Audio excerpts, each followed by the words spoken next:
హన్మకొండ జిల్లా సంగెం మండల కేంద్రంలోని గురుకుల ఎస్టీ బాయ్స్ హాస్టల్లో పిల్లలు తల్లిదండ్రుల సమావేశంలో అధికారికంగా పాల్గొన్న కాకతీయ పట్టణ అభివృద్ధి సంస్థ కుడా చైర్మన్ ఎనగాల వెంకటరామరెడ్డి అనంతరం పాఠశాల ఆవరణంలోని వంటగది బాత్రూంలో పిల్లల కోసం చేస్తున్న వంటల్ని పరిశీలించారు.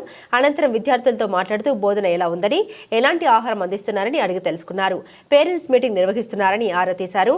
పాఠశాలలో ఏవైనా సమస్యలు ఉంటే ప్రిన్సిపల్, కలెక్టర్ దృష్టికి తీసుకొచ్చి పరిష్కరించుకోవాలని ప్రభుత్వం డైట్ అండ్ కాస్మెటిక్ ఛార్జీలను పెంచిందని, విద్యార్థులకు నాణ్యమైన భోజనంతో పాటుగా విద్యను అందించేందుకు చర్యలు తీసుకుంటుందన్నారు.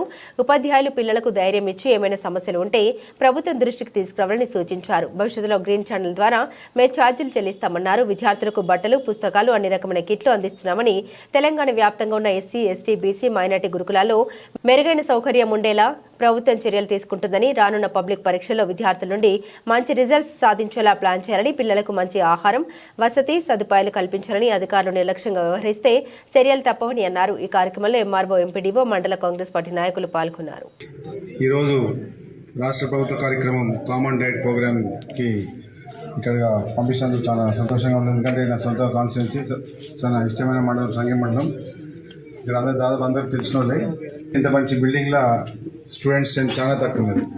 ఎందుకంటే ఇవి గత ప్రభుత్వం చేసిన మిస్టేక్ల వల్ల తల్లిదండ్రులు పిల్లల్ని హాస్టల్లో పంపించకుండా వాళ్ళ బాధ్యత వాళ్ళు తీసుకొని వాళ్ళే చదివిస్తున్నారు. కనుక దీన్ని చేంజ్ చేయడానికి ఇప్పుడు రాష్ట్ర ప్రభుత్వం తీసుకున్న చారిత్రాత్మకమైన నిర్ణయం ఈ కామన్ డైట్ ప్రోగ్రామ్ అనేది రాష్ట్ర వ్యాప్తంగా అన్ని హాస్టల్లో అందరి పిల్లలకు ఎటువంటి మధ్యల కులాలు, మతాలు ఏం రాకుండా అందరికీ సేమ్ ప్రోగ్రాము వారము రోజు ప్రతి స్కూల్లో ప్రతి హాస్టల్లో బోర్డు ఉంటుంది.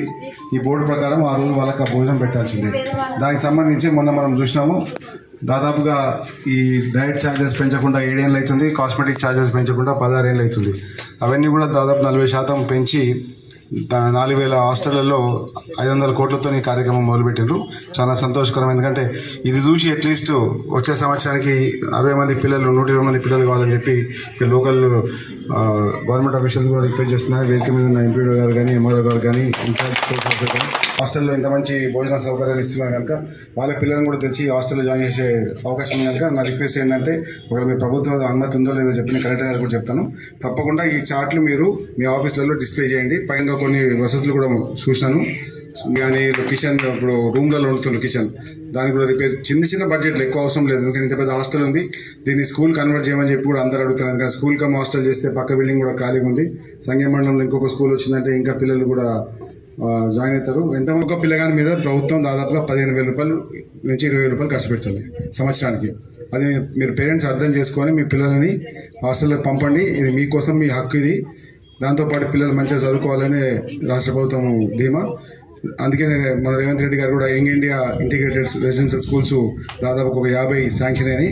ఈ బడ్జెట్లో 5,000 కోట్లతోని మన ఎమ్మెల్యే గారు కూడా ప్రోత్సాహంతో ఇప్పుడు పరకాల్లో కూడా వచ్చింది. అది 150 చెప్తున్న పిల్లలందరికీ కూడా, మీకు ఏదైనా నచ్చకపోతే, మీకు ఇంగ్లీష్ వస్తుందా, చదువుతారు అందరూ?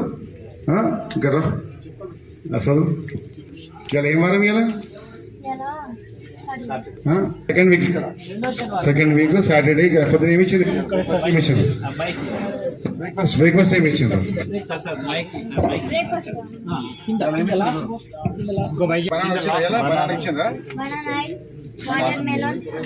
సో వారానికి ఏ రోజు ఏమి ఇస్తారో కూడా ఇక్కడ రాసి ఉంది. మీకు కనుక ఆ రోజు అది ఇవ్వకపోతే అక్కడ ఒక కంప్లైంట్ బాక్స్ ఉంది. ఏముంది?